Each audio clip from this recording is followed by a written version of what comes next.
বিশ্বনবী মুআজ ইবনে জাবালকে গভর্নর করে পাঠালেন ইয়ামান দেশে। কোন দেশে?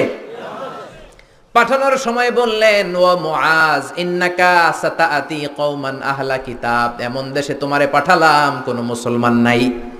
মুআজ বললেন, হায় হায়, তাহলে কোন দেশে পাঠালেন? বিশ্বনবী বললেন, ওই দেশে আছে নাসারা আর ইহুদি, এই জন্য বুঝে শুনে তাদের মধ্যে বিচারের ফয়সালা করবা। ও মুআজ, কোন যদি বিচার চলে আসে কি দিয়ে ফয়সালা করবা? মুআজ বললেন, বি কিতাবিল্লাহ, কি দিয়ে? আল্লাহর কিতাব দিয়ে। কি দিয়ে? ও মুআজ, আল্লাহর কিতাবে যদি ওই বিষয়ের সমাধান না পাওয়া যায় কি দিয়ে ফয়সালা দিবা? মুআজ বললেন, বি সুন্নাতি নবী, আমার নবীর সুন্নাত আছে না নাই? আমার নবীর সুন্নাত দিয়ে ফয়সালা দেব। বিশ্বনবী বললেন, যেই সমস্যা আসলো সমাধান কোরআনেও সরাসরি নাই, হাদিসেও নাই, তখন কি করবা? কি করবা? আজিতাহিদু রাই মুআজ ইবনে জামাল